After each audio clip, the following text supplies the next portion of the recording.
Саламатсыздарбы, урматтуу Факт Кежи YouTube каналынын көрүүчүлөрү. Кыргызстанда болуп жаткан маанилүү жаңылыктарды биринчилерден болуп кабардар болгуңуз келсе, каналга жазылып, видеонун астына өзүңүздүн пикириңизди калтырып кетиңиз. Атамбаевдин уулу Сейитбек башкы прокуратураны сотко берди.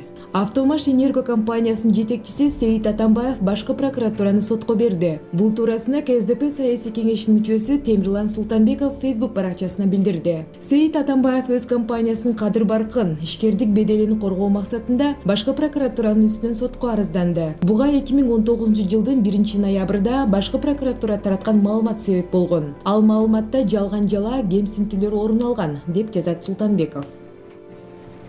Кырсыктардын саны 2 эсеге азайды. Быйылкы жылдагы эң чоң жеңиш коопсуз шаар долбоору экендигин премьер-министр Мухамбеткалый Абылгазиев Жогорку кеңештин жыйынында билдирди. Анын айтымында Бишкек менен Чүй облусунун жолдорунда кырсыктардын жана жаракат алгандардын саны 2 эсеге азайды. Быйылкы жылдын бюджетинде айыппулдардын 1,5 миллиард сом түшөт деп бекитилген. Бирок биздин максат айыппулдардан акча чогултуу эмес. Ишибиз өз натыйжасын берип жатат. Ошондуктан өзгөртүлгөн бюджетте 900 миллион сомго азайтылып жатат, деп өкмөт башчы белгиледи. Мындан тышкары айдоочулар жана жөө жүргүнчүлөрдү тартипке чакырды. Парламенттик шайлоону өткөрүүгө 828 миллион сом бөлүнөт.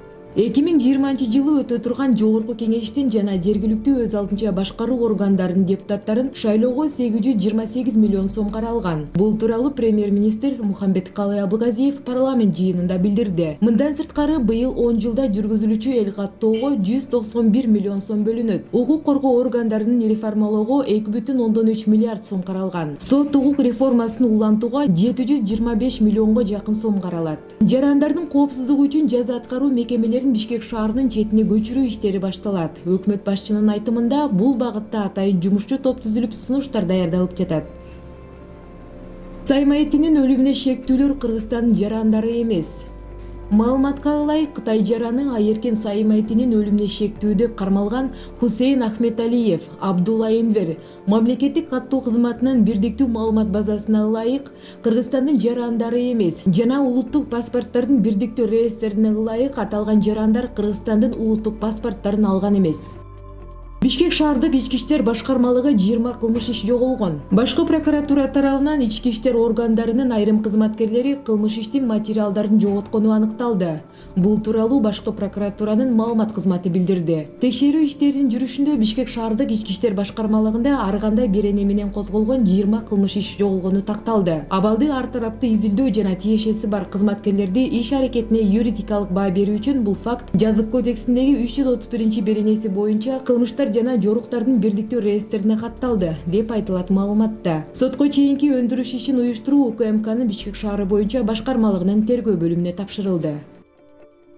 Стамбулдагы экс-консул Сопоковдун ишин жумушчу деп текшерет. Кыргызстандын Түркия мамлекетинин Стамбул шаарындагы мурдагы башкы консулу Эркин Сопоковдун ишмердүүлүгүн текшерүү үчүн мекемелер аралык жумушчу топ түзүлдү.